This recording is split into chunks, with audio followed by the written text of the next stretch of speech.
Okay बच्चों, आज अपना जो लेक्चर है, आज अपना एक फाइनल लेक्चर है। Chapter name is work, power and energy.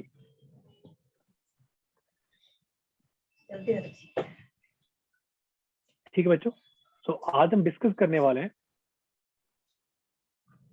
Work done by pseudo force and power. ठीक है, ओके बच्चों, यहाँ तक किसी ओके लास्ट क्लास में किसी को कोई भी डाउट, कोई भी क्वेश्चन, कोई कंफ्यूजन, क्या सब क्लियर है?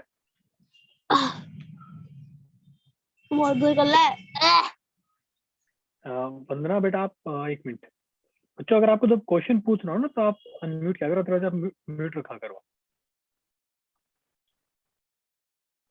ठीक है, चलिए आज की क्लास हम स्टार्ट करते हैं।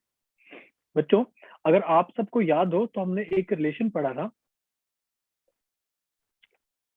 दैट इज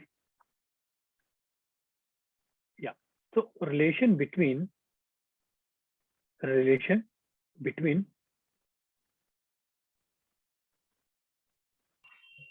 कंजर्वेटिव फोर्स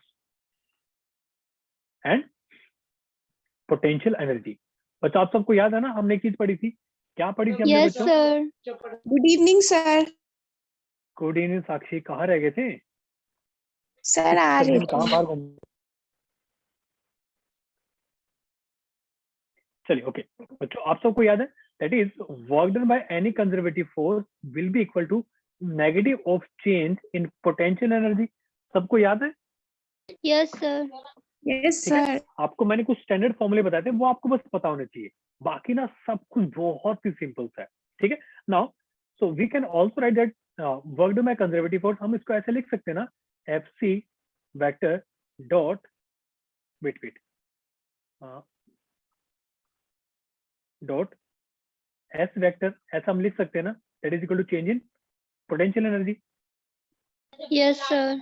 ठीक है, अब बच्चों मुझे एक चीज बताओ, अगर मान लो मैं इसको ऐसा लिखता हूँ, ओके एस की जगह अगर इसको मैं लिखता हूँ, चलो एक सेकेंड, एक्स लिखता हूँ, आपको ज्यादा समझ आएगा, क्योंकि एक्स से हम बहुत बार चीजें सिंपल समझते हैं, क्योंकि वो हम बहुत का यूज करते हैं। बच्चों, मुझे एक चीज बताओ, अगर मैं दोनों साइड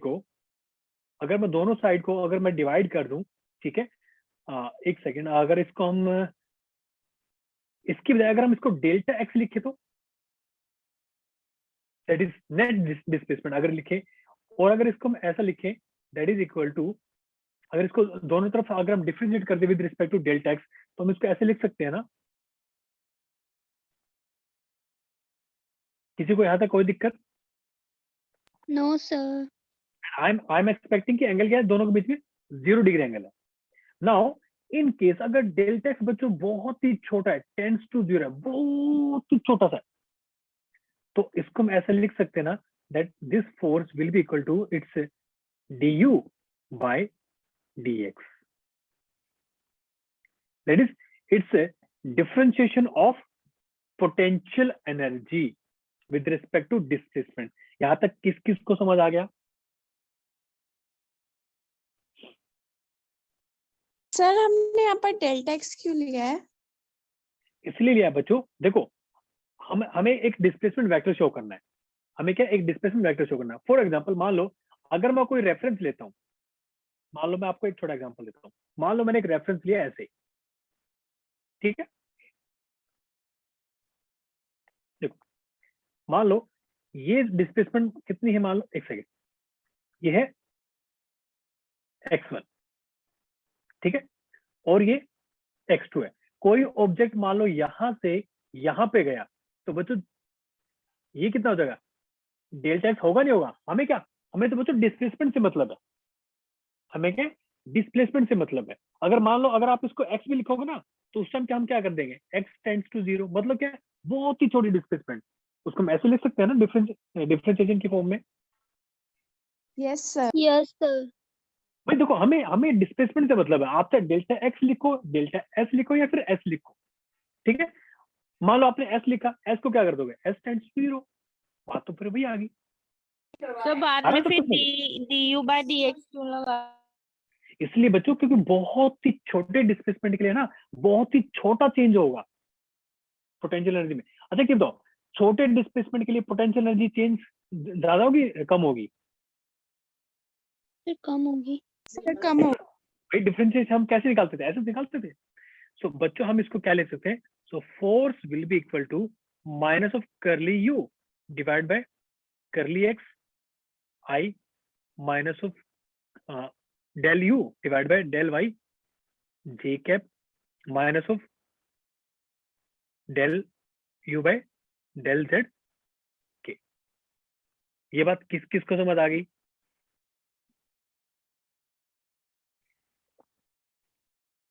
किस किस को बच्चों ये बात समझ आई है? सर तो ये जो आपने डी लिखा है वो डेल है। हाँ ये डेल है, ये डेल किसको नहीं समझ आया? डेल क्या होता है? डेल मतलब इसको बच्चे बोलते हैं पार्शियल डिफरेंशिएशन। पार्शियल डिफरेंशिएशन क्या कह रहे हो? यस सर, आगे समझ। आगे समझ में? तो बच्चों देखो जब भी आपको ऐसे वेक्टर निकालना होता है ना, देखो अगर आपको कोई वेक्टर ऐसे निकालना है और अगर वो इस फॉर्म में आ जाए तो फाइनली आप उसको इस फॉर्म में लिख सकते हो। ठीक है, यहाँ तक किस किस को समझ आया? Yes sir. आगे चले? Yes sir. सर जी, एक हाँ, देखो। सेकंड नोट कर ले। हाँ जी बच्चों देखो अगर आपने ध्यान दिया हो तो मैंने कुछ नया नहीं किया है, हमने सेम बातें की है, बस इस बार हमने क्या कर दिया। देखो अभी तक हम क्या कर रहे थे भाई, work done by any conservative force that is equal to change in potential energy. अब इस बार क्या कर रहे हैं, अगर मान लो हमें पोटेंशियल एनर्जी गिवन हो तो हम उस कंजर्वेटिव फोर्स को भी निकाल सकते हैं। आया समझ में? सर हमें कैसे पता चलेगा हमें कब कौन सा आपको फॉर्मूला यूज करना है? अभी आपको क्वेश्चन दिखाता हूँ मैं, ठीक है? सर एक बार पार्शियल डिफरेंशिएशन वाला भी क्वेश्चन करवा दीजिएगा। हाँ अभी आपको कराता हूँ, ठीक है बच्चों? चलिए ये आपका क्वेश्चन आपके सामने रहा। देखो बच्चों क्वेश्चन देखो क्या, the potential energy of a particle of mass 5 kg moving in the X Y plane is given by U. तो हमारे पास बच्चों यू की इक्वेशन क्या है? तो equation of U is that is equal to minus of 7x plus 24y। ठीक है, ये अपनी इक्वेशन है where x and y being in meter. इस बार हमें इन्होंने इक्वेशन दे रखी है। Now if particle starts from rest from origin then speed of the particle at t equal to 2 second. बच्चों ध्यान से समझना है, देखो क्या चीज है, हमें क्या है, हमें निकालनी स्पीड। ठीक है बच्चों, अगर मान लो मैं आपको यहाँ पे दिखाता हूँ, देखो ऐसे कोई ऑब्जेक्ट रखा है, ठीक है, उसमें हमने कोई ऐसे ऑब्जेक्ट रख दिया,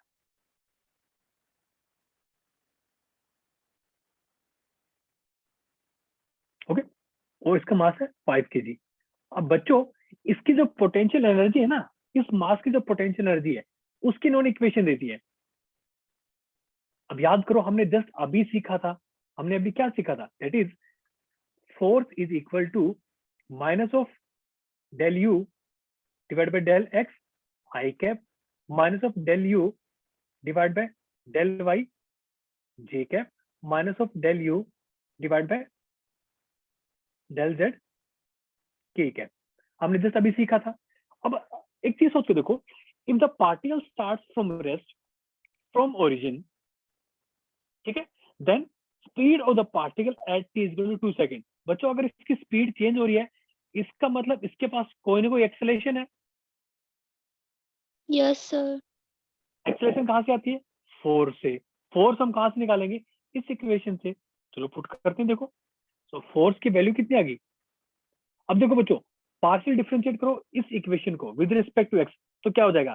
देखो बच्चों पार्शियल डिफरेंशिएशन का मतलब क्या होता है कि जिसके रिस्पेक्ट में आप डिफरेंशिएट कर रहे हो ना, बाकी जितने वेरिएबल है आप उन सबको क्या ट्रीट करोगे, एज ए कांस्टेंट। अब देखो जब आप इसको डिफरेंशिएट करोगे विद रिस्पेक्ट टू एक्स तो 24 इंटू वाई, ये जो पूरा ना पूरा आप इसको एक एज ए कांस्टेंट ट्रीट करोगे। तो -7x का डिफरेंशिएशन कितना हो जाएगा, -7 प्लस 0 आई कैप। नाउ माइनस, यहां तक समझ आया? अब देखो मैं इसको डिफरेंशिएट कर रहा हूं विद रिस्पेक्ट टू वाई, जब आप वाई के रिस्पेक्ट में डिफरेंशिएट करोगे तो ये क्या हो जाएगा, पोर्शन ये हो जाएगा अपना कांस्टेंट। -7x क्या हो जाएगा, कांस्टेंट। तो माइनस में भी क्या हो जाएगा, 0, और इसका डिफरेंशिएशन कितना होगा, 24। जे कैप किस किस को यहाँ तक समझ आया, यस यस सर आ गया। सर। इतनी आ गई फोर्स की वैल्यू, सर ये नहीं आया, -7 एक आई। बार फिर से बता दो। हाँ कौन, रिपीट करता हूँ। देखो बच्चों, मैं आपको फिर से बता रहा हूँ, देखो जब भी आप डिफरेंशिएट करते हो, देखो हमने क्या किया, हमें फोर्स निकालना है, तो क्या करो, ये जो u की वैल्यू है आप यहाँ पुट कर दो, यहाँ पे वैल्यू पुट कर दो u की, तीनों जगह। यहाँ तक समझ आया। अब देखो जब आप x के रिस्पेक्ट में डिफरेंशिएट करोगे ना, तो बाकी जितनी भी वेरिएबल है, वेरिएबल क्या है, वेरिएबल मतलब जो चीजें चेंज हो रही है, x भी चेंज हो रहा है, y भी चेंज हो रहा है, लेकिन जब आप x की बात करोगे तो उस टाइम आप y को भूल सकते हो ना। भाई कहने का मतलब है, अगर मान लो आपकी परसेंटेज ऑफ मार्क्स आपको निकालनी है, आपके 3 सब्जेक्ट हैं, फिजिक्स, केमिस्ट्री, बायो, तो आप फिजिक्स वाले टीचर से सिर्फ फिजिक्स की बात करोगे ना। Yes sir. जैसे यहाँ पे है, भाई जब आप एक्स के रिस्पेक्ट में डिफरेंशिएट करोगे, आप वाई पर थोड़ा फोकस करोगे, समझ रहे हो। तो वाई को आप क्या बोलोगे, भाई तो कांस्टेंट है। जब आप एक्स के रिस्पेक्ट में डिफरेंशिएट करोगे ना, आप वाई को क्या बोलोगे, भाई तो कांस्टेंट है मेरे लिए। आप जब डिफरेंशिएट करो तो -7x प्लस 24y, 24y तो कांस्टेंट है, -7x का डिफरेंशिएशन कितना हो जाएगा, -7। आगे लगा दो आई कैप। अब बात आती है y के रिस्पेक्ट में, जब आप y के रिस्पेक्ट में करोगे तो y क्या बोलेगा, अच्छा बेटा तूने मुझे उस टाइम कांस्टेंट माना ना, अब x मैं तुझे कांस्टेंट मानूंगा, और देख तुझे डिफरेंशिएट करके 0 कर दूंगा। मेरी बात समझ आ रही है। तो मतलब ये पहले वाले में y को आपने 0 माना है। 0 नहीं माना मैंने y को, मैंने y का कांस्टेंट मान लिया। डिफरेंशिएशन के।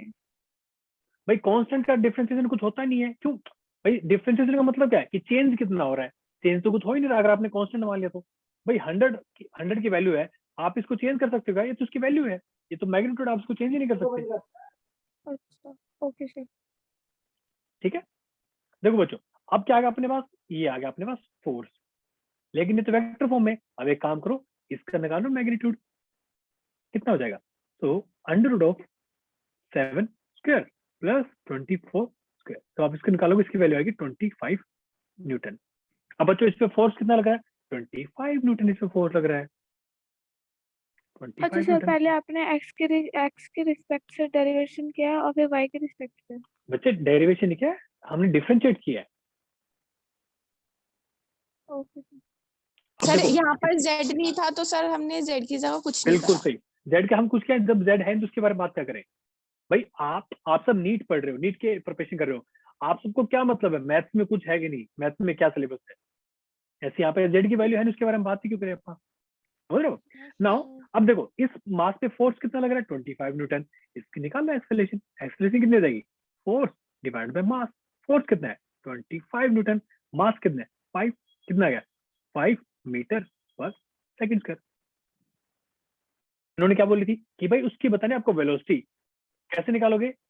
अच्छा देखो, आपको एक्सेलरेशन पता है, आपको इनिशियल वेलोसिटी पता है, अगर आपको 2 सेकंड बाद उस पार्टिकल की आपको वेलोसिटी निकालिए, कैसे निकालोगे,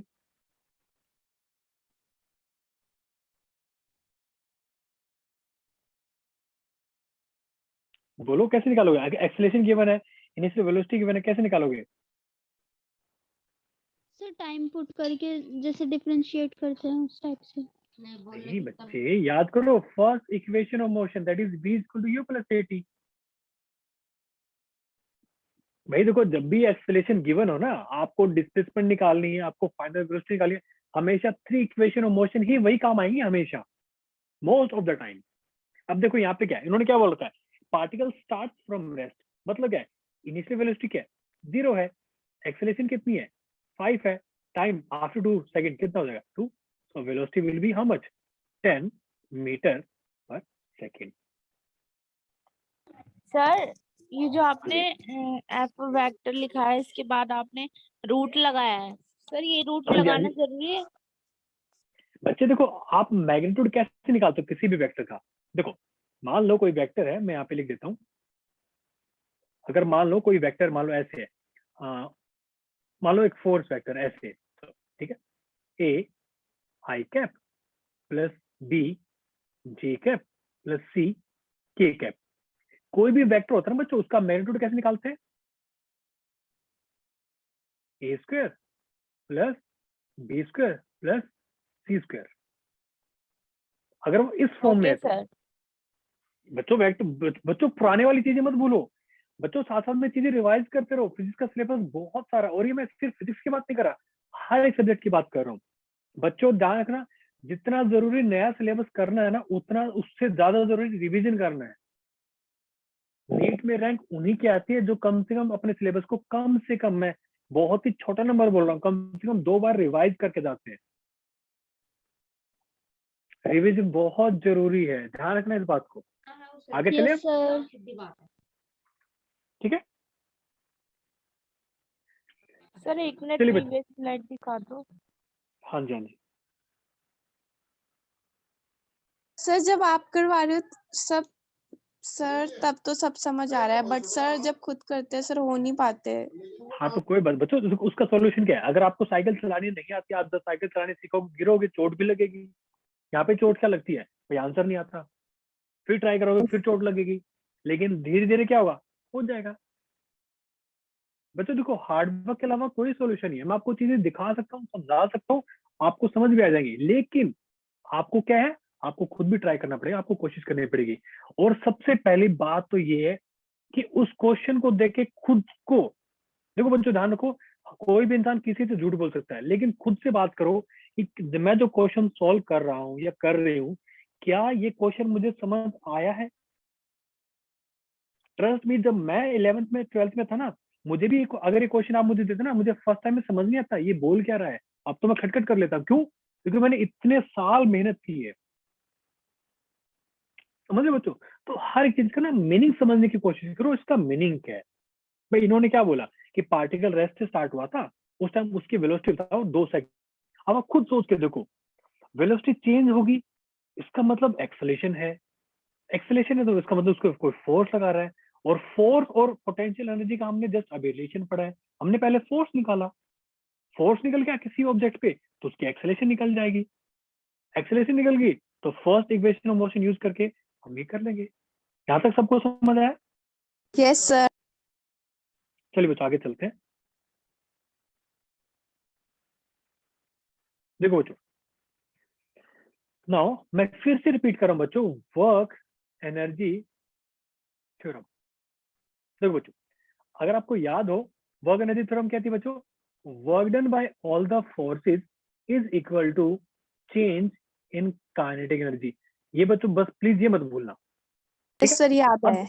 अब देखो इसमें क्या हो जाएगा, तो work done by conservative force आ जाएंगे, work done by non conservative force, work done by external force, work done by, I think सारे आते होंगे इसमें, ठीक है? चलो मान लो नॉर्मल फोर्स भी अलग से ले लो, चलो ठीक है। अगर मान लो कोई अदर कुछ और भी है, जो भी है, that is equal to change in kinetic energy. ठीक है बच्चों, यहां तक किसी को कोई भी doubt? No no sir. Sir. देखो बच्चों, मोस्ट ऑफ द टाइम क्या होगा ना, आपको ये फोर्स नहीं मिलेंगे। मोस्ट ऑफ द टाइम आपको ये फोर्स नहीं मिलेंगे, मोस्ट ऑफ द टाइम, ठीक है? तो बच्चों हम सिंपल सी क्वेश्चन लिख सकते हैं ना, that is work done by conservative force plus work done by non conservative force is equal to change in kinetic energy. बच्चों जब मुझे फर्स्ट टाइम में थ्योरम पढ़ाई गई थी ना, first time work energy theorem, तो मुझे क्या लगता था ना कि ये जो वर्क एनर्जी थ्योरम है ना, ये सिर्फ किसके लिए वैलिड है? सिर्फ और सिर्फ कंजर्वेटिव फोर्स के लिए या फिर एक्सटर्नल फोर्स के लिए। मैं हमेशा नॉन कंजर्वेटिव फोर्स को हमेशा फालतू का फोर्स मान के चलता था। जैसे मान लो कि फ्रिक्शन है, मैं सोचता था, देखो ये मेरा उसका आपको बता रहा हूँ मैं, इसलिए मैंने बहुत गलती की थी। मैं क्या सोचता था कि जहाँ पे फ्रिक्शन होता है ना, वहां पे ना कुछ अलग ही, वहां ना कुछ अलग ही करना पड़ता है। वहां तो मतलब कुछ, किस किस को ऐसा लगता है कि जहाँ फ्रिक्शन आ जाए ना, वहां पे थोड़ा सा दिमाग हिल जाता है? Yes sir. टेंशन यस वगैरह के सर। टाइम पे। मुझे वैसे लगता था, अरे यार फ्रिक्शन वाला कुछ क्वेश्चन आ जाए, क्यों? वो समझ ही नहीं आता था। भाई yes work sir. Energy theorem क्या बोल रही है? भाई ये बोल रही है कि work done by all the forces will be equal to change in kinetic energy. Friction आ जाता है तो कुछ और ही हो जाता है, समझ ही नहीं आता। अब बच्चों ना ध्यान रखना, बस आपको बस ये इक्वेशन याद रखनी है हमेशा, कुछ भी हो जाए बस ये भूलना मत। कहने का मतलब क्या है, भाई कितने भी फोर्स हो, वो जो भी काम करेंगे वो एक पार्टिकल की चेंज काइनेटिक एनर्जी उसी के इक्वल ही आएगा, बस ये आप याद रखना। यहाँ तक क्लियर है? Yes sir. Yes sir. चलिए, अगर यहाँ तक क्लियर तो आगे चलते हैं। अब देखो बच्चों, हमने अब अभी क्या देखा कि work done by conservative force, work done by non conservative force will be equal to change in kinetic energy. और बच्चों आप इसको ये भी लिख सकते हो, that is work done by non conservative force will be equal to change in kinetic energy minus work done by conservative force. ये इक्वेशन है ना, सेम बार बार रिपीट होकर सेम, सारे वहीं से आएंगी चीजें, सारे यहीं से खुल के आ रही हैं, इसलिए मैं आपको सारी चीज याद नहीं करवा रहा, याद करने की जरूरत नहीं, आप खुद कंफ्यूज हो जाओगे। और अब आपको एक छोटा एग्जांपल दिखाता हूं। देखो क्वेश्चन, देखो क्या क्वेश्चन है, ध्यान से समझने बार उस क्वेश्चन को समझना बोल क्या रहा है। क्वेश्चन देखो क्या, find minimum compression in the spring so that block drops of. मतलब क्या है? मतलब ये है बच्चों कि इस स्प्रिंग में हम कितनी मिनिमम कंप्रेशन रखें ताकि ये जो ब्लॉक है जस्ट यहां तक पहुंच जाए, बस मतलब हाइट तक पहुंच जाए, मतलब जस्ट ऐसे ऐसे पहुंच के ऐसे गिर जाए, ऐसे पहुंचा और ऐसे गिर गया, वहां पे कोई वेलोसिटी नहीं उसकी, वहां पे क्या है, कोई वेलोसिटी नहीं है। यहां तक सबको समझ आया? Yes sir. ठीक है, हमें कुछ भी समझ नहीं आया क्या बोल रहा है, मुझे तो समझ नहीं है, मान लो यस बहुत सर। बच्चों को नहीं भी समझ आएगा कि भाई ये क्या बोलना चाह रहा है, मुझे नहीं पल्ले पड़ा। बस मुझे एक चीज पता है कि प्रशांत सर ने ये बोला था कि ये काम की चीज है, ये काम की चीज है, ये मैं अप्लाई कर लूंगी। ठीक है, अब मुझे बच्चों एक चीज बताओ, इस ब्लॉक पे कितने फोर्सेस लग रहे हैं, कौन कौन सा फोर्स लग रहा है? सर ग्रेविटेशनल और स्प्रिंग फोर्स। चलो भाई, एक ग्रेविटेशनल लग रहा है और एक स्प्रिंग।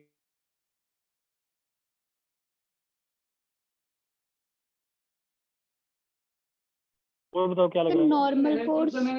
बिल्कुल सही। और बच्चों कुछ भी मत छोड़ो, जहां आप छोड़ोगे ना वहां पे प्रॉब्लम होगी, बस ऐसा नहीं है कि आप सबको आता नहीं है, एक्सटर्नल आता फोर्स। है। एक्सटर्नल फोर्स तो है नहीं ना, एक्सटर्नल फोर्स क्या है बताओ, यहाँ पे कुछ है नहीं एक्सटर्नल तो। ठीक है, नाउ बच्चों ये कहा जब शुरू में चला था इसकी वेलोसिटी कितनी थी? सर 0। जीरो, क्योंकि हमने क्या है, हमने इसको उसको ऐसे दबा के ऐसे छोड़ दिया, जीरो। जब ये ऊपर पहुंचा इसकी वेलोसिटी कितनी है? mgh। जीरो। है? अरे बच्चे वेलोसिटी पूछ रहा हूँ, एमजी क्यों बोल रहे हो सॉरी सर। भाई? क्या बोला? जस्ट ड्रॉप ऑफ, मतलब कि ऐसे पहुंचा, गिर गया वहां तक, तो वेलोसिटी तो कितनी? वहां पे जाके जीरो। तो सर 0 हो जाएगी। जीरो। बिल्कुल सही, जीरो। अब इस बात का मतलब समझो, आप सोच के देखो ना कि जब इसको कंप्रेस करके हम छोड़ेंगे तो ये चले तो ना ये बीच में आके। भाई शुरू में यस वेलोसिटी सर। जीरो है, फिर चला चला चला चला चला ऊपर गया, वहां जाके जीरो होगी। लेकिन जब बीच में चला है, इसका मतलब एक ऐसा फोर्स है जिसका वर्क डन क्या है? नेगेटिव।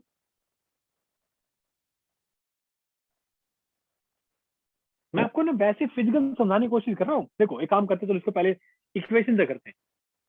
देखो बच्चों, वर्क डन में एमजी ग्रेविटी फोर्स कितना हो जाएगा?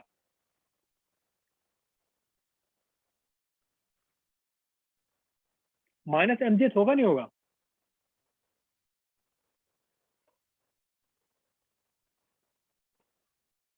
बोलो, Yes, work done by gravity कितना होगा?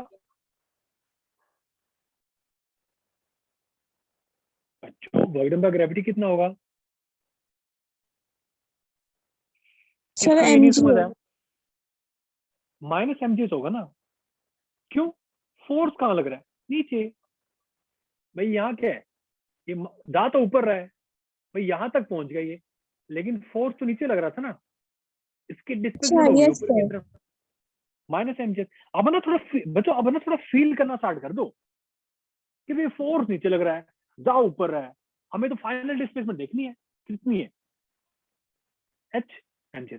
नाउ बच्चों work done by spring force कितना है? अगर मान लो इसकी कंप्रेशन मान लो x है, मान लो इसकी जो कंप्रेशन मान लो x है, तो बच्चों work done by spring force कितना हो जाएगा?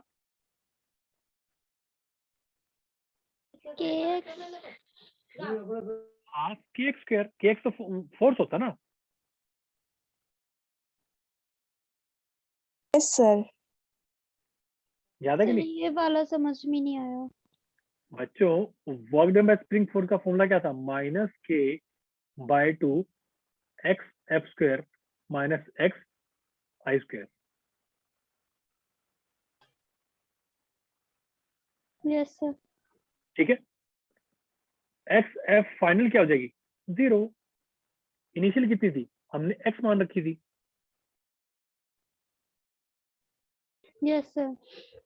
तो वर्ड में स्प्रिंग कितना हो जाएगा? हाफ के हाफ एक्सिस एक्स के स्क्वायर। स्क्वायर। अब सर वैसे आपने फील करो ना। फाइनल 0 इनिशियल x कैसे ली सर? वो वाली चीज नहीं आई बस। क्यों? क्योंकि देखो हमने ऐसे दबा के उसको ऐसे दबा के रखा था, हमने ऐसे दबा कर ऐसे दबा रखा था, हमने छोड़ दिया। इनिशियल कंप्रेशन क्या थी? x। फाइनल कितनी होगी? 0। उसको छोड़ो, आप वैसे फील करो ना कि भाई अगर आप स्प्रिंग को ऐसे दबा के रखोगे जब वो निकलेगा, उसके उसके अंदर कुछ एनर्जी थी। वो एनर्जी कितनी थी? Half k x square. आपको तो वैसे ही पता होना चाहिए स्प्रिंग के बारे में।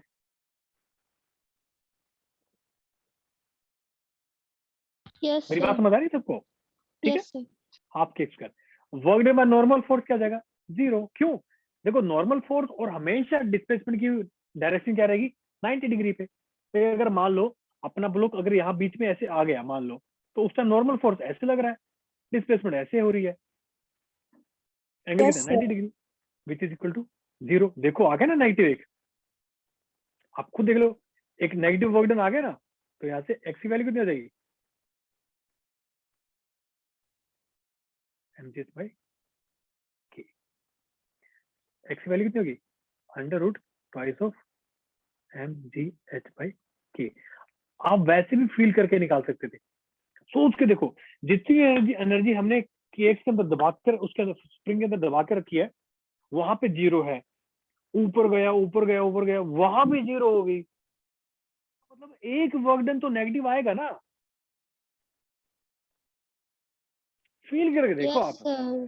भाई देखो, कहने का मतलब ये है कि अगर मान लो ये है, इसको मैं ऐसे ऊपर लेके जा रहा हूँ, ऐसे ऊपर लेके जा रहा हूँ, भाई यहाँ से चला, ये यहाँ पे 0 था, यहाँ भी 0 है, लेकिन बीच में चल तो रहा था ये। इसका मतलब एक वर्कडन क्या है? नेगेटिव है बीच में। Yes sir. यस सर, आप ठीक है, क्या? आगे चले। चलो तो एक क्वेश्चन है छोटा सा। An object of mass 5 kg falls from rest through a vertical distance of 20 meter and reaches a velocity of 10 meter per second. Okay, how much work done by the push of the air on the object? कैसे निकालोगे?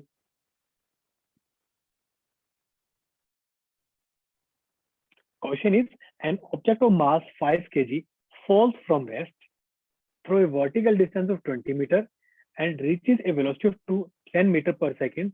How much work is done by push of the air on the object? भाई हमें तो समझ ही नहीं आया question क्या बोल रहा है। ये बात किस किस को ऐसे फील हुई कि सर मुझे तो नहीं समझ आया? सर इसमें भी वही करेंगे, सर ये वर्क ना डन बाय लास्ट ऑल में द समझ नहीं फोर्स आया। एंड इज इक्वल टू में माइनस क्या कह रहे हो? Delta kinetic sir energy. ये जो लास्ट मेरे में है ना sir, the push of air on the object, sir ये चीज नहीं आई। भाई कहने का मतलब है you have to find work done by push of the air. जब कोई सामान नीचे गिर देगा, आपने कई बार फील किया होगा ना, जब आप झूला झूलते हो, आप जब नीचे आते हो, तो आप जब जब नीचे आते हो तो आपको नहीं लगता एयर आपके ऐसे लग रही है, आपके ऊपर नीचे से ऊपर के लग रही है? या फिर यस बाइक पे सर। जब जाते हो, भाई जब आप बाइक पे जा रहे हो, मान लो आपको हवा लगती नहीं लगती कि आपको हवा पीछे लेके जाएगी? यस यस तो सर। सर। जब आप बाइक पे बैठे हो तो वर्क डन बाय एयर कितना हो जाएगा? निकाल दो। भाई हमें कुछ समझ ही नहीं आया, बस हमें इतना समझ आया कि work done by all the force is equal to change in kinetic energy. अब बताओ इस पे कौन कौन सा फोर्स लग रहा है?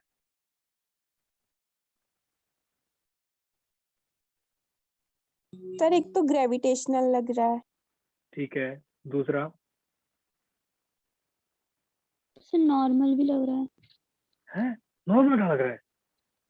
सर ऊपर की साइड नहीं लगेगा ग्रेविटेशन के ऊपर? बच्चे नॉर्मल तो तब लगेगा ना जब दो सरफेस आपस में कांटेक्ट में आते हैं। तो एक सर ये दो सरफेस नहीं है दो सरफेस का है, सर, एक के सर एक ऊपर एक तो नीचे है ना वाला। क्या कह रहे हो? सर, एक ऊपर एक नीचे। आप दूसरा सरफेस किसकी बात कर रहे हो? इसकी, ये कह रहे हो क्या? Yes sir. बच्चों देखो, देखो ये क्वेश्चन है कि जब ये ऊपर से ऐसे नीचे गिरा ना, जब ये दिख रहा सबको, ये जो ऊपर से नीचे ऐसे गिरा, तो इस पे एयर ने कितना वर्क किया, कितना फोर्स लग रहा है? एक तो ग्रेविटी लग रहा है, एक एयर लग रही है। अच्छा सर, ऊपर से नीचे गिरा है, ओके। हाँ ठीक है, और तो कोई फोर्स नहीं लग रहा है। That is equal to change in kinetic energy, that is equal to change in kinetic energy. अब इन्होंने खुद ही बोल दिया कि falls from rest, final velocity कितनी, 10 मीटर पर सेकेंड। तो फाइनल लिख दो हाफ m 10 स्क्वायर माइनस 0। अब बच्चों 20 हाइट से नीचे गिरा है, तो वर्क डन बाय ग्रेविटी कितना हो जाएगा? mg into 20। क्यों? फोर्स भी नीचे लग रहा है, ये आ भी नीचे रहा है, आपको समझ आ गया ना? Plus work done by air friction, that is equal to कितना, 50 इंटू m। m से m काट दो, तो बच्चों सर कैसे पता चलेगा फोर्स ऊपर लग रहा है या नीचे? आप बताओ कैसे पता चलेगा?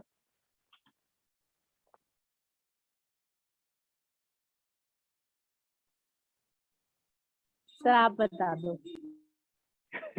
बच्चे आप खुद सोचो ना, मतलब आप जब नीचे आओगे, मान लो आप आपने बिल्डिंग से कूद दिया मान लो तो एयर आपको नीचे लेके जाएगी, ऊपर ले जाने की कोशिश करेगी एयर? सर नीचे आएगी ना। अरे एयर कहाँ ले जाने की कोशिश सर करेगी ऊपर आपको? ऊपर। आप जब बाइक पे बैठते हो, एयर आपको आगे लेके जाने की कोशिश करती है, पीछे धकेलती है? सर पीछे। वैसे ही ऊपर से नीचे आओगे तो वैसे ही होगा। मेरी Yes, बात समझ sir. आ रही है? Yes sir sir. फोर्स कहाँ लगेगी? हाँ जी, किसको कंफ्यूजन है इसमें, एयर वाली में? पैराशूट देखा आपने? Parachute, yes sir. Yes sir. Parachute कैसे काम करता है? सर एयर से उसमें एयर डाली जाती तो एयर पैराशूट को ऊपर लेके जाने की कोशिश करती है, नीचे ले जाने की कोशिश करती है? सर ऊपर। है, तो ऊपर बस जाती फिर है। अब देखो बच्चों, एक मिनट यहाँ देखो। सो mg into 20 plus work done by air plus half mv square, देखो ये 50 हो जाएगा इंटू मास, मास कितना है 5, ठीक है। अब यहाँ पे देखो कितना आ जाएगा टोटल, यहाँ भी 5 पुट कर दो आप, एक मिनट को, चलो अगली इक्वेशन पुट कर दो। कितना हो गया? 1000 plus work done by air which is equal to 250। so work done by air will be equal to minus 750 joule. So answer will be A. Answer will be A. आप दो option तो वैसे eliminate कर सकते हो, वैसे ही। क्यों? सोच के देखो ना, सोच के देखो, बॉल ऊपर से नीचे गिरी। अब देखो अगर आपको एयर की डायरेक्शन में भी कंफ्यूजन है तो फिर उसका कुछ नहीं कर सकते, उसका फिर सॉल्यूशन नहीं है। मैंने आपको बोला ना, फिजिक्स में आपको विजुअलाइज करना पड़ेगा। आप सोच के देखो ना, आप जब एक अपने कागज के पेज को ऐसे ऊपर से गिराते हो, वो धीरे धीरे धीरे आता है। क्यों? Because of air friction. तो वर्क डन बाय एयर कितना होगा? Minus 750 joule. किस किस को यहाँ तक समझ आ गया? यस सर, सर क्लियर आपने है। -0 क्यों लिखा है? हाँ जी, सर -0 हाफ m 10 स्क्वायर -0। वो इसलिए लिखा बच्चों, because kinetic energy final minus kinetic energy initial. Sir मतलब जब भी हमसे वर्क डन पूछे तो हमेशा हमें यही वाला फॉर्मूला लगाना है। हाँ जी, हमेशा work done by all the force will be equal to change in kinetic energy. ठीक है, आगे चले। Yes sir. चलिए बच्चों, नेक्स्ट क्या है? Work done by pseudo force. Work done by pseudo force. Pseudo force की डेफिनेशन किस किस को याद है? मान लो कोई यस सर, बंदा याद है। इसके अंदर यहाँ ऐसे बैठा है, अगर मान लो ये एक्सेलरेशन ए से जा रहा है, अगर कोई बंदा नीचे खड़ा है तो इसको क्या दिखेगा? इसको दिखेगा कि ये जो बंदा है ये पीछे जा रहा है ए एक्सेलरेशन से, लेकिन एक्चुअली तो मान लो ये रेस्ट पे खड़ा था, एक्चुअली ये रेस्ट पे खड़ा था, बट इसको क्या लगेगा? भाई तो गाड़ी के अंदर बैठा, भाई आप गाड़ी चला रहे हो ऐसे, ठीक है, आपने देखा बंदा, वो आपको आपको क्या दिखा कि वो बंदा पीछे जा रहा है, आपको दिखा ना, और मान लो ऐसे खड़ा था, मान लो बंदा, आपको क्या दिखा कि वो तो पीछे जा रहा है एक्सेलरेशन से। तो जब भी बच्चों आप किसी non inertial frame of reference से किसी के मोशन को ऑब्जर्व करते हो तो हमेशा उस पर आपको एक सूडो फोर्स कंसिडर करना पड़ता है, जिसकी डायरेक्शन क्या होती है, जो आप पे जिस रेफरेंस से आप किसी मोशन को ऑब्जर्व कर रहे हो उसकी acceleration into mass of the object, but direction क्या रहेगी? हमेशा opposite to the frame of reference. ये बात किस किस को याद है? सर इसे आप एक एग्जांपल देके समझा दो सर, मुझे अच्छे से क्लियर नहीं हुआ। देखो, सोच के देखो, ये बंदा एक गाड़ी में बैठा है, ए एक्सेलरेशन से आगे जा रहा है, और ये बंदा एक्चुअली रेस्ट पे खड़ा है, लेकिन जब ये आगे जा रहा है इसको क्या लगेगा? ये दिमाग में क्या, जब इस बंदे को देखेगा जो नीचे खड़ा है, इसको क्या लगेगा कि मान लो ये ए है, जो ए बंदा है वो एक्चुअली पीछे जा रहा है ए एक्सेलरेशन से। किस किस को ये बात समझ आई? यस सर, आ गई।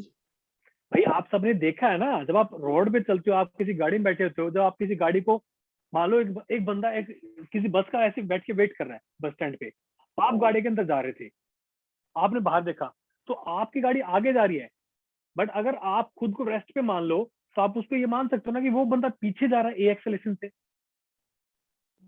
यस सर, कि यस चीजें सर। पीछे छूटती जा रही। मानते हो? अरे बच्चों, ये सबको विजुअलाइज हुआ कि नहीं हुआ? ये इसमें कोई कंफ्यूजन है? यस सर, हो गया। लेकिन भाई एक्चुअली तो वो रेस्ट पे था, वो तो जा ही नहीं रहा था, वो तो बैठा था आराम से। मान रहे हो कि नहीं? एक्चुअली वो क्या, वो तो रेस्ट पे था। तो बच्चों, न्यूटन लॉ को हम अप्लाई करने के लिए हम क्या करते हैं? हम इस पे एक सूडो फोर्स लगाते हैं ताकि हम न्यूटन लॉ की इक्वेशन यूज कर पाए, m into A in opposite direction. किस किस को भी याद आ गया पुरानी चीजें? Yes sir. ठीक है, चलिए आगे चलते हैं। नाउ इन केस अगर सूडो फोर्स हो तो बच्चों सेम इक्वेशन रहेगी, सेम वही, work done by all the force will be equal to change in kinetic energy, but this time it will be relative. It will be relative मतलब क्या है बच्चों? जिस non inertial frame of reference के respect में आप बात कर रहे हो ना, उसके रिस्पेक्ट में आपको काइनेटिक एनर्जी भी उसी के रिस्पेक्ट में देखनी है। So I am writing here again, so work done by conservative force, work done by non-conservative force, work done by any external force, work done by pseudo force plus work done by अगर कोई और force भी है is equal to change in kinetic energy but relative to with respect to non-inertial frame of reference। किस किस को ये बात समझ आई? सर हमने यहाँ पर रिलेटिव क्यों लगाया है? इसलिए लगाया बच्चों क्योंकि इस बार हम किसी ऑब्जेक्ट के मोशन को किसी non inertial frame of reference से ऑब्जर्व करेंगे। आपको उसका एग्जांपल दूंगा, डोंट वरी। Okay sir. यहाँ तक किसी को कोई डाउट? चलो आपको छोटा एग्जांपल देता हूं, देखो एक क्वेश्चन दो बच्चों, देखो ध्यान से देखो। A pendulum of mass m and length l is suspended from ceiling of a trolley starts with a constant acceleration a in the horizontal direction as shown. Find the maximum deflection theta of the pendulum from vertical। ठीक है बच्चों, एक इसको करने के दो तरीके हैं। एक तो आप इसको सीधा सीधा कर सकते हो, नॉर्मली अपना जो तरीका था, दैट इज सूडो फोर्स लगा के। मान लो ये थीटा है। देखो बच्चों, अगर आप इसके रिस्पेक्ट में देखोगे, तो ये ऑब्जेक्ट क्या है, रेस्ट पे है। इसके रिस्पेक्ट में भाई आप बस के अंदर खड़े हो, बस एक एक्सेलरेशन जा रही है। एक मान लो ऐसे कोई पेंडुलम लटक रही है, वो मान लो ऐसी रहेगी, बहुत देर ऐसे रह रही है, तो आप ऐसे खड़े हो, आपके रिस्पेक्ट में तो रेस्ट पे है ना वो। Yes sir. यस लेकिन सर। अगर कोई बंदा बाहर खड़ा होकर देखेगा, उसको क्या देखेगा कि ये बस और ये पेंडुलम ए एक्सेलरेशन से आगे जा रही है। Yes sir. ठीक है, सर एक बार लेकिन हम प्रीवियस देखो स्लाइड दिखा दो, वो मेरा ये वाली नेटवर्क की वजह से डिस्कनेक्ट हो गया था। आपको नोट्स मिलते हैं ना डेली बच्चों, आप यस सबको नोट्स मिल रहे हैं ना? Yes sir. हाँ हाँ, तो बच्चों जो नोट्स मिलते हैं फिर डिले मत करो। देखो अगर बंदा अंदर खड़ा है, अब बंदा अंदर खड़ा है, इसके रिस्पेक्ट में सोचो ना, ये गाड़ी के अंदर चल रहा है, गाड़ी के अंदर बैठा है, ये वो गाड़ी ए एक्सेलरेशन जा रही है। इसका मतलब क्या है, ये क्या है, नॉन इनर्शियल फ्रेम। सबको याद है, यहाँ तक समझ आया? Yes sir. Now as per the work energy theorem, work done by all the force will be equal to change in kinetic energy. आपको दोनों तरीके से करके दिखाऊंगा, ठीक है बच्चों। अब देखो, पहले यहाँ पे था, अब ये यहाँ पहुंच गया। अगर ये एंगल थीटा है तो बच्चों ये लेंथ, अगर इसकी लेंथ कितनी एल थी, तो बच्चों ये लेंथ एल cos थीटा हो जाएगी ना।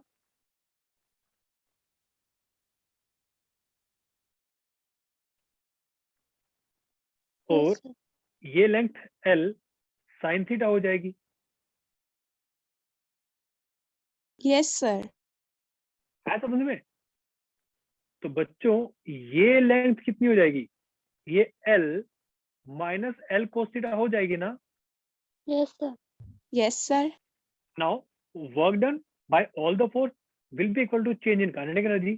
तो वर्क डन कौन कौन सा, एक तो सूडो फोर्स लगेगा। सूडो फोर्स कहाँ लगेगा, इधर पीछे की तरफ कितना, m इंटू ए।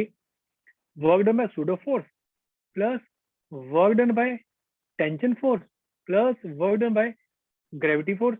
इसके अलावा तो कोई फोर्स नहीं लग रहा। अब बताओ बच्चों, चेंज इन काइनेटिक एनर्जी कितना आएगा?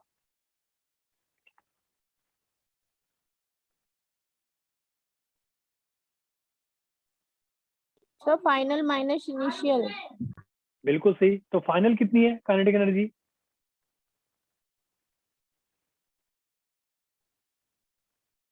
तो वो तो दे ही नहीं रखी। बच्चों ध्यान से सोचो। तो फाइनल इस एम नहीं, सोच के देखो ना। जो बंदा अंदर खड़ा है, इसके रिस्पेक्ट में जो मास m लटक रहा है, क्या इसकी कोई वेलोसिटी है? No sir. हमने अभी पढ़ा था ना, change in kinetic energy relative और with respect to non inertial frame. भाई बंदा अंदर खड़ा है, आप जब बस के अंदर बैठे हो, सारे जो लोग आपके आसपास बंदे बैठे हैं, अगर वो ऐसे बैठे रहे एक जगह, भाई बस जो हिल रही है ऐसे वो उसकी बात नहीं कर रहा, वैसे ही अगर बैठे रहे तो आपके रिस्पेक्ट में सारे रेस्ट पे है ना। Yes sir. यस भाई सर। आपकी पूरी क्लास बस के अंदर बैठी है, आप एक दूसरे के रिस्पेक्ट में बस के अंदर तो रेस्ट पे हो ना, एक दूसरे के रिस्पेक्ट में। Yes sir. लेकिन कोई बंदा आप सबको बाहर से देखेगा, उसको दिखेगा अरे हाँ भाई जो बस की वेलोसिटी है, बच्चों की वही वेलोसिटी है। बच्चों with respect to non inertial frame, ये क्या है, ये मास तो रेस्ट पे है। तो बच्चों फाइनल काइनेटिक एनर्जी क्या हो जाएगी, जीरो। इनिशियल क्या थी, जीरो। क्यों, हमें सब कुछ इसके रिस्पेक्ट में लेना। अब अगर हम सूडो फोर्स को कंसिडर कर रहे हैं तो सर नॉन किस इनिशियल तो फ्रेम एक बार बता दो। बच्चों एक ऐसा फ्रेम जिसकी एक्सेलेरेशन होती है, एक ऐसा फ्रेम जिसकी एक्सेलेरेशन होती है। भाई ये देखो, आप सोच के देखो ना, आप गाड़ी के अंदर बैठे हो, गाड़ी की एक्सेलेरेशन ए है। अब आप मोशन ऑब्जर्व कर रहे हो किसी का, तो आप कहाँ से ऑब्जर्व कर रहे हो, एक नॉन इनर्शियल फ्रेम से ऑब्जर्व कर रहे हो, तो सूडो फोर्स लगाना पड़ेगा। किस किस को ये बात समझ आई? अच्छा किस किस को नहीं समझ आई? तो नॉन इनर्शियल फ्रेम सर नहीं आया समझ। बच्चों नॉट इज इक्वल टू में 0 देखो, एक्सेलरेशन। ये जो बंदा है, ये जो बंदा इसके अंदर बैठा है, ये जो बंदा यहाँ पे अंदर बैठा है, ठीक है, ये सर ये अंदर तो बैठा आ है, गया। यही तो है और क्या फिर भाई। सिंपल सा, आप पता कंफ्यूज क्यों हो रहे हो? क्योंकि आप ऑब्जर्वर को समझ ही नहीं पा रहे।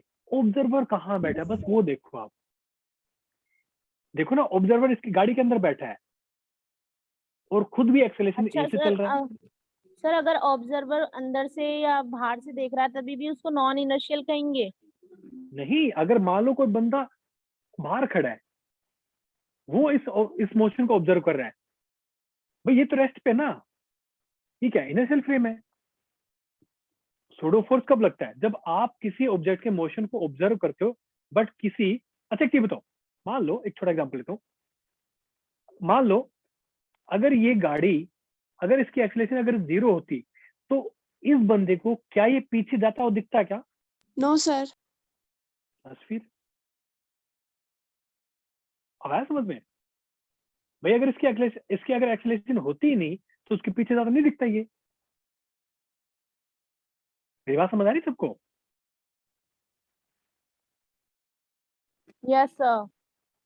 ठीक है, चलिए बच्चों, अब देखो वॉइड सूडो फोर्स कितना हो जाएगा? सूडो फोर्स अगर आप पीछे की तरफ, और पीछे की तरफ डिस्प्लेसमेंट कितनी हुई है? कितना है? एम ए इंटू कितनी डिस्प्लेसमेंट हुई है? L sine theta. आया सबको समझ में? Yes sir. और वर्क डन बाय टेंशन क्या? टेंशन 0 हो जाएगा वर्क डन बाय टेंशन। क्यों? क्योंकि टेंशन, और देखो टेंशन किधर है? इधर की तरफ। डिस्प्लेसमेंट हमेशा इधर की तरफ हो रही है, 90 डिग्री पे हो रही है, इसलिए वर्क डन बाय टेंशन क्या हो जाएगी? हमेशा 0। ठीक है, now work done by gravity force, gravity नीचे लग रही है और इस हाइट में डिफरेंस कितना है? L minus L cos theta. तो work done by gravity force कितना हो जाएगा? M G into L common ले लेता हूँ, 1 minus cos of theta into cos 180 degree, which is equal to 0। तो फाइनली क्या लिख सकते हो आप? M A L sine theta which is equal to M G L into 1 minus cos of theta. ठीक है, एम से एम कट गया, एल से एल कट गया, तो finally we can say a sine theta which is equal to g into 1 minus cos of theta. आप यहाँ पे से आगे सोल्व कर लेना। ठीक है, आया समझ में बच्चों? अब इस क्वेश्चन को अब दोबारा रिवाइज करना, आपको समझ आ जाएगा, डोंट वरी। ठीक है, यहाँ तक Yes, किसी को sir. कोई डाउट, कोई क्वेश्चन? आगे चले हम। सर आपने पूरा एल कॉस थीटा क्यों नहीं लिया? आपने L minus L cos theta क्यों लिया है? बस ये बता दो सर। बिकॉज बच्चों देखो, आप सोचो ना कि ये कितनी हाइट ऊपर गया है। भाई पहले यहाँ पे था ये क्या अपना, ये अपना डेटम लेवल है। यहाँ पे आप पोटेंशियल एनर्जी 0 मान लो, यहाँ पे डेटम लेवल। आप ये देखो ना कि ये कितना गया है इससे ऊपर, इतना ही तो ऊपर गया है ये। यस सर, आ गया। आया समझ में अब? Yes sir. खुद से ना जब आप क्वेश्चन सॉल्व करते हो ना, तो खुद से ना बहुत सारे क्वेश्चन पूछा करो खुद से। ऐसा क्यों है, मतलब सोच के दो, ऐसा क्यों है, ये क्यों है, ऐसा हमने क्यों लिया। सॉल्यूशन में देखो, पहले जितना हो सकता है दिमाग लगाओ, जितना हो सकता है। तो क्यों, अगर आपको एक क्वेश्चन भी अगर आपको अच्छे से समझ आ गया ना, बस। बात ये नहीं कि आप कितने सारे क्वेश्चन सॉल्व कर रहे हो, बात ये कि आप कितने क्वेश्चन समझ रहे हो कि बोलना क्या चाह रहा है। समझ रहे हो? तो ट्राई, अगर आपको कई बार चीजें मान लो नहीं समझ आती, मान लो एक टॉपिक नहीं समझ आता, मैं मानता हूँ नहीं समझ आता, तो एक काम करो, 2-3 क्वेश्चन मैक्सिमम पकड़ लो और उनको ध्यान से ऑब्जर्व करो, उनको ध्यान से देखो एक बार कि ये जो मैंने इक्वेशन लगाई तो क्यों लगाई मैंने। 2-3 क्वेश्चन पकड़ लो, उनको अच्छे से मतलब घोट के पी जाओ। समझ रहे हो क्या बोल रहा हूँ? उससे क्या होगा Yes, sir. कि आप समझ जाओगे। ओके, और हमेशा सिंपल से ही स्टार्ट होंगी चीजें। समझ रहे हो? फिर आगे चलते हैं। अब देखो, Okay. क्वेश्चन है ये, आप क्वेश्चन घर पे ट्राई कर सकते हो। Elastic energy stored in the spring in the equilibrium position of the block is. अब देखो बच्चों, अगर आप इसका एबीडी ड्रॉ करोगे, मैं डायरेक्टली कर देता हूँ ये वाला क्वेश्चन। इक्विलिब्रियम पोजीशन मतलब क्या है? रेस्ट पे। अगर मान लो अपना जो ब्लॉक है वो रेस्ट पे है, अब एक चीज हो, इस पे एक तो ऊपर क्या लग रहा होगा? स्प्रिंग फोर्स लग रहा होगा ऊपर, कितना? kx। नीचे क्या लग रहा है? इसका खुद का mg।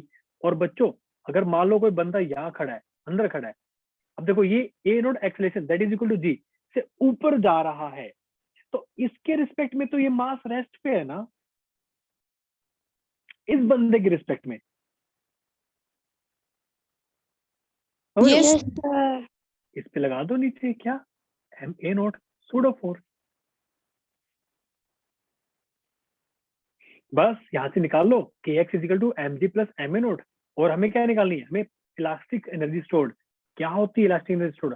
Half k x square होती है, यहाँ पुट कर दो। तो k x is equal to m a naught plus m g, x की वैल्यू निकाल के यहाँ पुट कर दो, आपका आंसर आ जाएगा। ठीक है, आगे चले। Yes sir. यस चलिए, हमारे सर। पास टाइम कम है, ठीक है।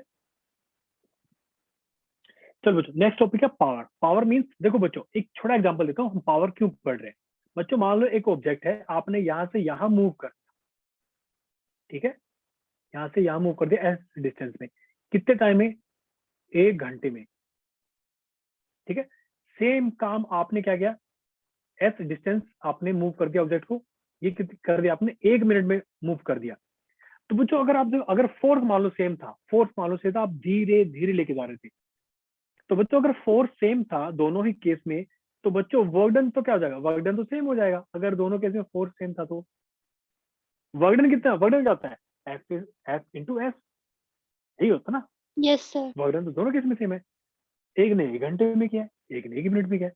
तो बच्चों उसको हम एक नई टर्म इंट्रोड्यूस करते हैं, दैट इज पावर। पावर यानी कि जो वर्क आपने किया है कितने टाइम में किया है, वो आपकी पावर डिफाइन करेगी।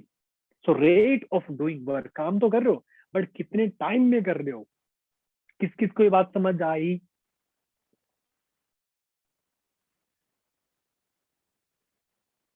आगे बात आ समझ में? गई सर। Yes sir. ठीक है, चलिए फिर आगे चलते हैं।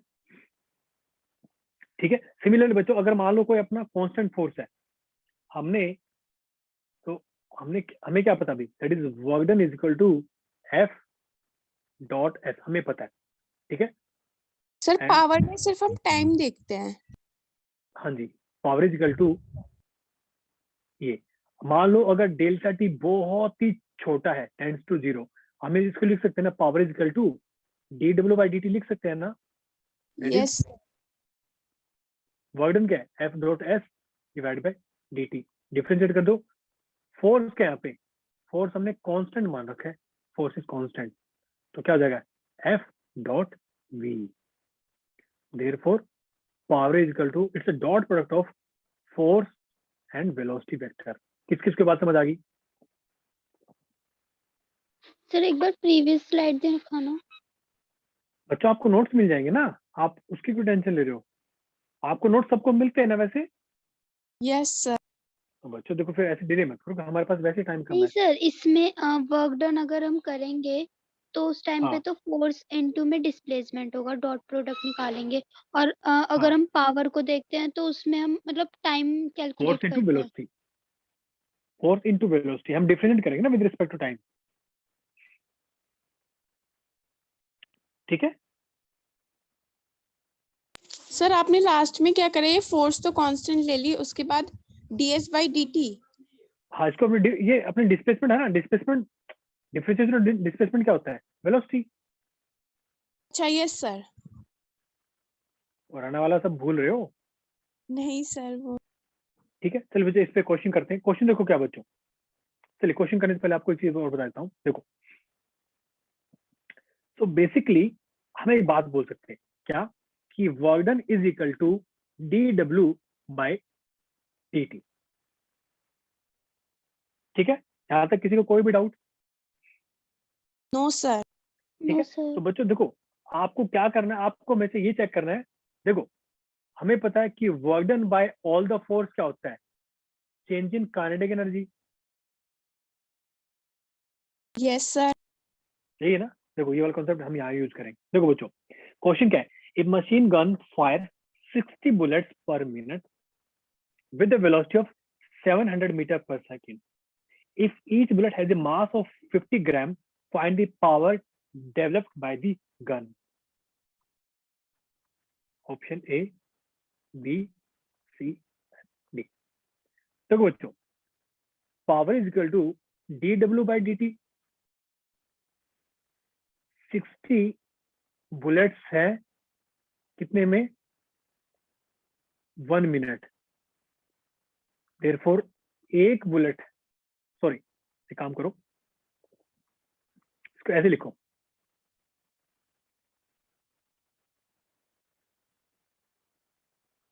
तो 120 मिनट्स आएगा। 60 सेकंड में सॉरी 60 बुलेट्स है, ठीक है, एक मिनट में 60 बुलेट्स है,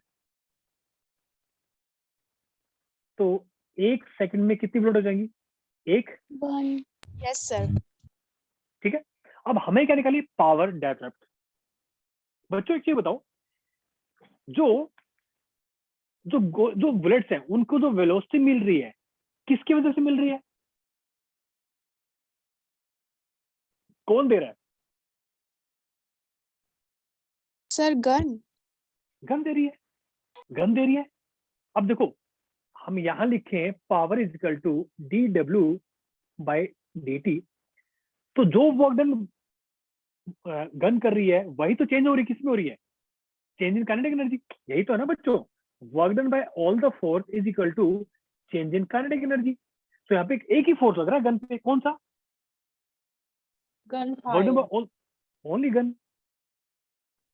सबको समझ आ रहा है क्या बोल रहा हूँ, चेंज इन काइनेटिक एनर्जी क्या हो जाएगा, half m v square minus 0, तो यहाँ पे लिख दो दैट इज डी टी, कितना हो जाएगा, हाफ एम वी स्क्वायर, ये क्या हो जाएगा, half into d m by d t. किस रेट से बुलेट्स निकल रही है, एक सेकंड में एक बुलेट निकल रही है, इंटू वी स्क्वायर। तो डीएम कितना, एक का मास कितना है 50 ग्राम, तो 50 डिवाइड बाय 1000 कितने टाइम निकल रही है, एक सेकंड में, इंटू वेलोसिटी, वेलोसिटी कितनी है 700। 700। किस किस को ये बात समझ आ गई, सर 60 बुलेट पर मिनट में निकल रही है ना, तो तो सेकंड एक सेकंड में एक बुलेट, एक बुलेट यानी कि यहाँ पे लिख देता हूँ ब्रैकेट में 1 बुलेट, इसका मतलब क्या है 50 ग्राम, 50 ग्राम पर सेकंड निकल रहा है ना। किस किस को समझ आ रहा है, 50 ग्राम पर सेकंड निकल रहे हैं ना। यस। तो आप इसको सॉल्व करोगे, फाइनली आपका आंसर आ जाएगा। Answer will be, I think या आंसर विल बी, इसका ए आंसर होगा। आगे आप चेक कर लेना, ठीक है, आगे चले। सर आपने ये वर्क डन बाय गन वाला भी फॉर्मूला लगाया और डीडब्ल्यू बाय डीटी भी लगाया है, तो सर क्योंकि ये हम दोनों पावर निकाले फॉर्मूले ना हम लगाएंगे। बच्चे, पावर निकाले ना अपने को फाइनली। यस सर ये तो पता है, लेकिन आपने ये वाला ना फाइनल माइनस इनिशियल वाला, तो ये भी फॉर्मूला लगाएंगे हम। कौन सा फाइनल वाला इनिशियल, सर हाफ ये एम पी स्क्वायर माइनस 0। हाँ तो बच्चों मैं तो आपको समझाने के लिए किया है मैंने ये, भाई शुरू में बुलेट की वेलोसिटी 0 थी, फाइनली कितनी होगी हाफ एम वी स्क्वायर, भाई जो वी की वेलोसिटी कितनी है, ये वेलोसिटी है ना उनकी 700। आपको दिखाने के लिए किया है मैंने, तो ये एक्चुअली आया कहाँ से, वरना मैं डायरेक्टली लिख देता। ठीक है, नाउ अगर बच्चों हम छोटा सा केस लेते हैं, अगर मान लो एक वाटर पंप का हम केस लेते हैं, तो चलो आपको यही समझा देता हूँ, हमारे पास टाइम कम है। देखो बच्चों, मान लो वाटर पंप है, यहाँ पे पानी नीचे ऐसे बह रहा है, हमें इसको ऊपर लेके जाना है, यहाँ पे लेके जाना है, यहाँ पे, ठीक है। तो याद करो क्या था, work done by all the force will be equal to change in kinetic energy. मैं आपको सारे यहीं से सोल्व करके दिखाऊंगा, समझ रहे हो। अब हमने क्या किया बच्चों, हमने छोटा सा मास ले लिया, इसको मैं यहाँ पे ऊपर लेके जाना, ठीक है। तो अब बच्चों देखो, अपने आप तो जाएगा नहीं, पंप है, पंप कुछ वर्क करेगा, तो work done by pump plus, अच्छा एक चीज, जो डीएम मास है इस पे कितने फोर्स लग रहे हैं? एक तो पंप इस पे फोर्स लगाएगा ऊपर की तरफ, एक इस पे नीचे क्या लग रहा है, डी mg लग रहा है। So work done by pump plus work done by gravity is equal to change in kinetic energy. यहां तक किस किस को समझ आ गया? सर इस पे नॉर्मल भी तो लगेगा सर, ये कांटेक्ट में पड़ा है सरफेस के। बच्चे ये ऊपर जा रहा है, अच्छा ओके सर। समझ रहे हो भाई? हमने क्या किया, किसके, ऐसा एक चीज बताओ, डीएम जो है किसके कॉन्टेक्ट में, हमने पानी का छोटा सा टुकड़ा माना है। अच्छा ओके सर। आपके पास डाउट बिल्कुल सही, आप बिल्कुल सही सोच रहे हो, मैं मना नहीं कर रहा, बट वो इंटरनल फोर्स है ना, नॉर्मल फोर्स, इंटरनल फोर्स है वो। भाई ओके अगर सर। दो अलग अलग, देखो दो अलग अलग ऑब्जेक्ट होते, मान लो ऐसे दो अलग अलग ऑब्जेक्ट हैं, आप कंसिडर कर सकते हो, बिल्कुल सही बोल रहे हो, लेकिन इसके अंदर जो पार्टिकल्स हैं उसको थोड़ा कंसिडर करोगे आप, वो इंटरनल यस फोर्स सर, आ तब जाएगा। नहीं लगेगी normal force. Okay, internal force है। देखो बच्चों, वर्क डन बाय पंप, और ये कितना हो जाएगा अपना, ग्रेविटी कितना हो जाएगा, ये हो जाएगा, हाँ वेट मैं, हाँ अब देखो, डीएम मास ऊपर जा रहा है, ग्रेविटी नीचे लग रही है, लिख सकते हैं ना, minus of d m into g into h, which is equal to change kinetic energy. अगर यहाँ पे वेलोसिटी वी है इसकी, लिख दो इसकी half D m into we square. तो क्या जाएगा, work done by pump is equal to half D m into we square plus d m into g H.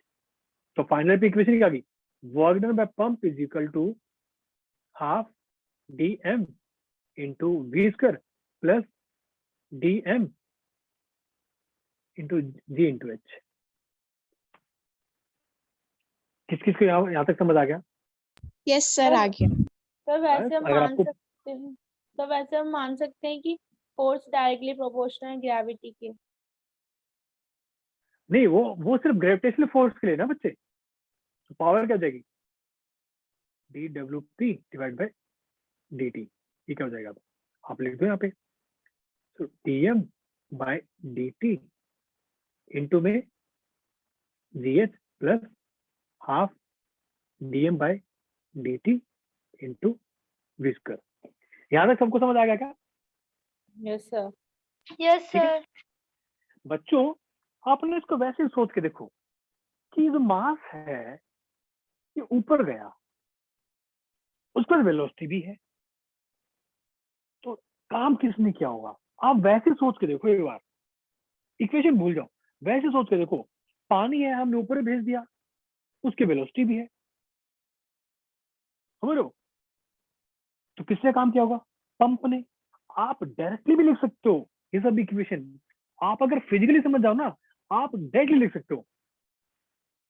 ये बात किस किस को समझ आई? यस। समझ रहे हो? ठीक है, चलिए एक छोटा सा क्वेश्चन है, इसको कर लेते हैं। क्वेश्चन क्या, चलिए आपका होमवर्क क्वेश्चन है, मैं आपको वैसे बता देता हूँ। Power applied to a particle varies with time as P is equal to 3t square minus 2t plus 1 watt. ठीक है, हमें पावर दे रखी है, we have to find the change in kinetic energy.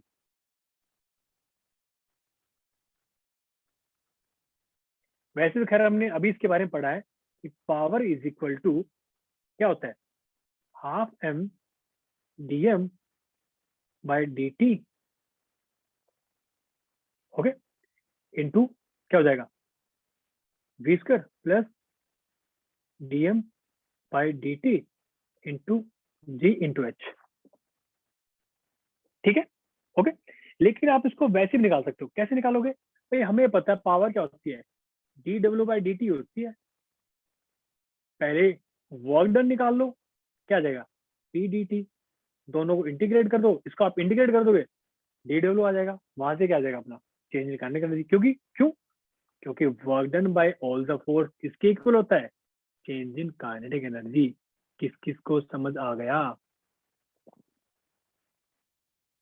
Sir आपको पता कैसे चला सर यहाँ पर इंटीग्रेशन लगेगा?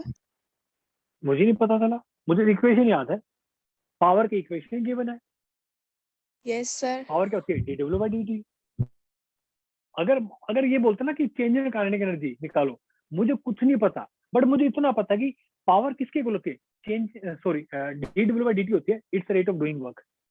और वर्क को हम किससे रिलेट कर सकते हैं? इससे रिलेट कर सकते हैं, चेंज इन काइनेटिक एनर्जी। या फिर आप एक काम कर सकते हो, आप यहां से देख सकते हो, भाई ये एक्चुअली क्या था, चेंज इन काइनेटिक एनर्जी था ना, ये डिवाइड बाय dt, यही तो था। देखो पुराने पीछे देखो, ये देखो क्या था, मैं इसको हाईलाइट कर देता, देखो ये क्या था, यही तो था, worked by all the force equal to change in kinetic energy. किस किस को ये समझ आ रहा है?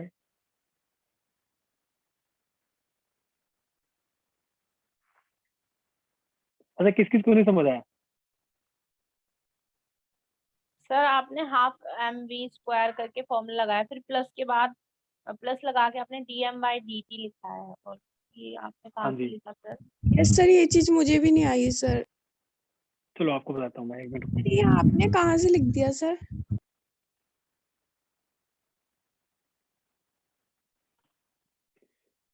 हाँ जी, क्या कन्फ्यूजन बोलो?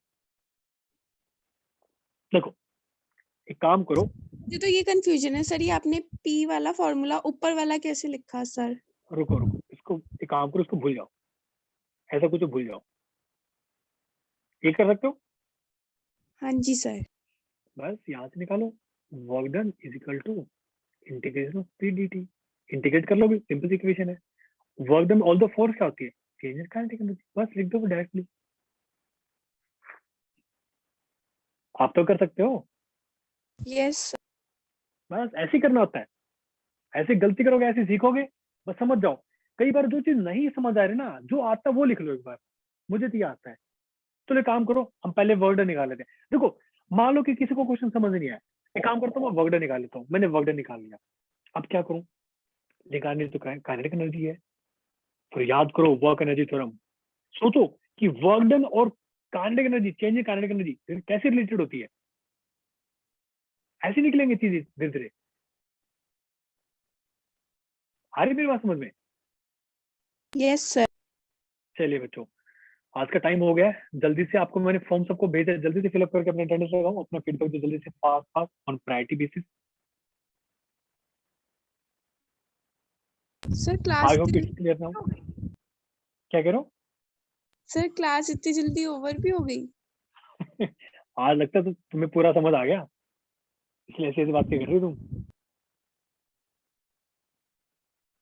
सर अब बस मतलब सर बस इसे रिवाइज कर लेना सर, जो आपने पढ़ा है अभी। यस, रिवाइज बच्चों, रिवाइज करना बहुत जरूरी है। रिवाइज अगर नहीं करोगे तो फिर नहीं हो पाएगा। बिना रिवीजन, देखो बच्चों, बहुत जरूरी रिवीजन करना।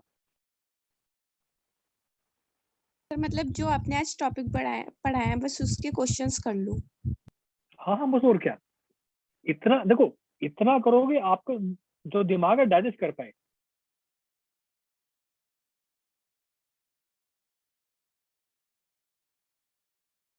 ठीक है,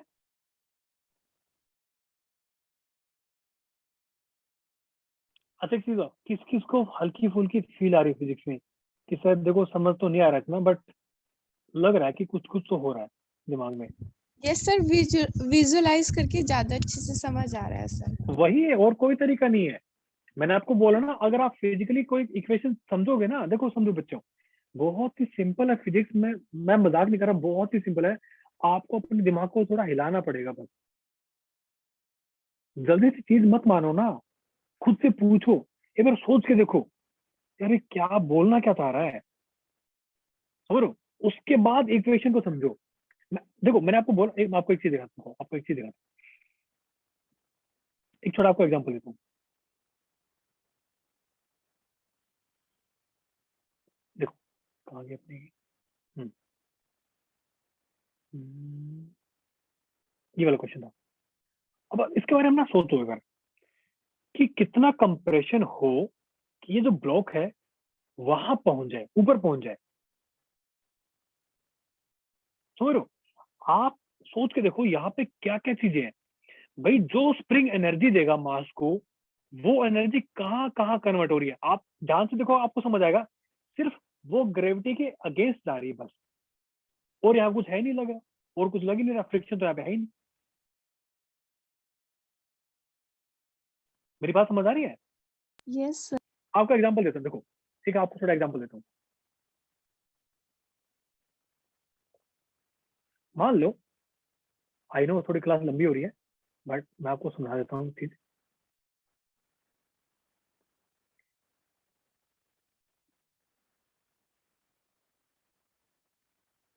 देखो बच्चों, मान लो हमने क्या, एक स्प्रिंग दिया हमने यहाँ पे,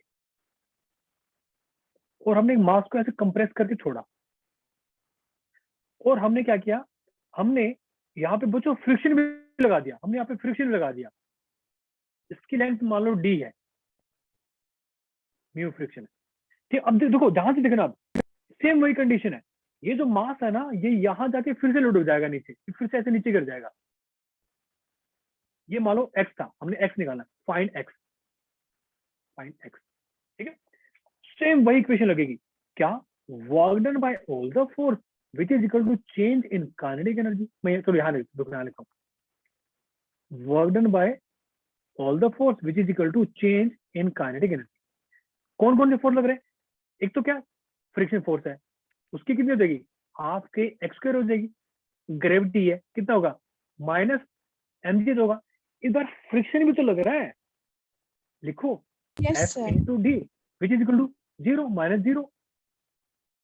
So half k x square which is equal to mgh plus f कितना है, mu into N, mu N कितना है, नॉर्मल एक्शन कितना होगा यहाँ पे, mg इंटू डी।